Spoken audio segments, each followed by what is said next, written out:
ঈদের দিনে প্রথম যে সুন্নত তা হলো 1 নম্বর সকাল সকাল ঘুম থেকে জাগ্রত হওয়া, যতদূর সম্ভব ফজরের নামাজের যত আগে উঠা যায় বেশি আগে আগে উঠার চেষ্টা করা।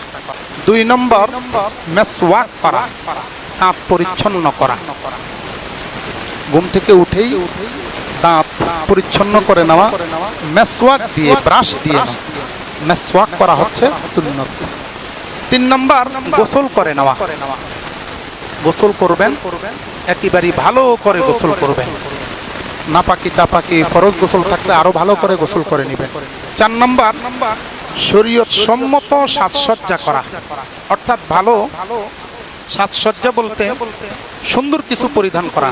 এমনটা নয় যে আপনি এমন কাপড় পরিধান করছেন যেটা নাসারা ইহুদি খ্রিস্টানদের সাথে মিল, এমনটা না। আর এখন তো এমন ড্রেস বাইর হয়েছে যে ড্রেসগুলোর ওড়না ছাড়া, বাবা আর মেয়ে উপযুক্ত মেয়ে ওড়না ছাড়া একসাথে একই রিক্সায় চলে। এই মাসলাটা খেয়াল রাখবেন। কোনো বাবা তার মেয়েকে, উপযুক্ত মেয়েকে যদি তার প্রতি যদি কামভাব নিয়ে যদি স্পর্শ করে তাহলে স্ত্রীর চিরদিনের জন্য হারাম হয়ে যাবে। বড় খেয়াল, খুব সতর্ক থাকা চাই। আপনি আপনার উপযুক্ত মেয়ের প্রতি কামভাব চলেই তো আসতে পারে, শয়তান তো পিছনে লাগা। এমন পোশাক পরাইছেন কামভাব চলে আসছে, ঘটনাক্রমে তাকে ধরছেন কামভাব ভিতরে, আপনার স্ত্রীর চিরদিনের জন্য হারাম, আর আনা যাবে না কোনো মতেই না। এজন্য বড় সাবধান, বড় সাবধান। কেন এটা করবে? আল্লাহ বুঝবার তৌফিক দান করুন। 5 নম্বর সামর্থ্য অনুযায়ী উত্তম পোশাক পরিধান করা, নতুন কাপড় পরিধান করা ভালো যদি কিনতে পারেন, আর যদি না কিনতে পারেন তাহলে সবগুলো জামার মধ্যে যেটা উত্তম সেটা। 6 নম্বর সুগন্ধি ব্যবহার করা, আতর গোলাপ ব্যবহার করা, বডি স্প্রে অথবা সেন্ট ইত্যাদি ব্যবহার করার চাইতে বিরত থাকা, কারণ এটার মধ্যে অ্যালকোহল আছে। আপনি ব্যবহার করলেন, পাশে যদি অ্যাজমা রোগী থাকে তাহলে তার জন্য অনেক কষ্ট হয়ে যায়, এজন্য খেয়াল রাখা। ঈদুল ফিতরে ঈদগাহে যাওয়ার পূর্বে মিষ্টি জাতীয় কিছু গ্রহণ করা, খুরমা অথবা মিষ্টি জাতীয় কিছু গ্রহণ করা ঈদুল ফিতরের সময়।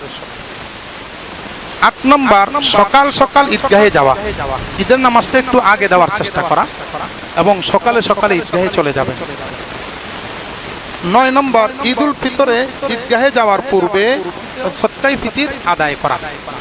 ঈদগাহে যাবেন, ঈদগাহে যাওয়ার আগেই সদকায়ে ফিতির গরিবদেরকে দিয়ে দিবেন।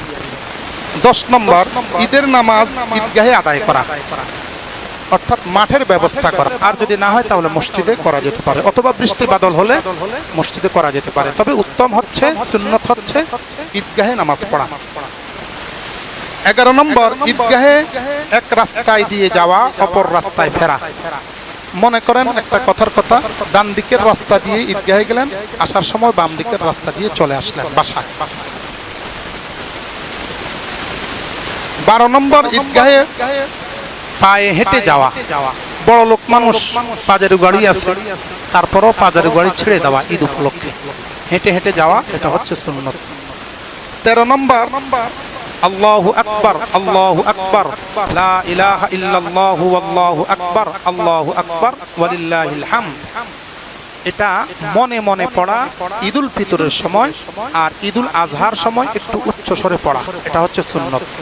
এগুলো হচ্ছে মোটামুটি হাদিস সাপেক্ষে এই ঈদের সুন্নত। এছাড়াও আরো কিছু করণীয় কাজ আছে, যেমন ঈদ উপলক্ষে একটু মেহমানদারি করার চেষ্টা করা, মেহমানদেরকে ঈদ উপলক্ষে আত্মীয় স্বজন যারা আছে তাদের তত্ত্ব তালাশ নেওয়া।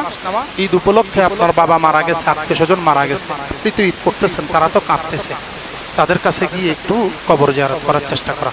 আল্লাহ পাক আমাদেরকে আমল করার তৌফিক দান করুন।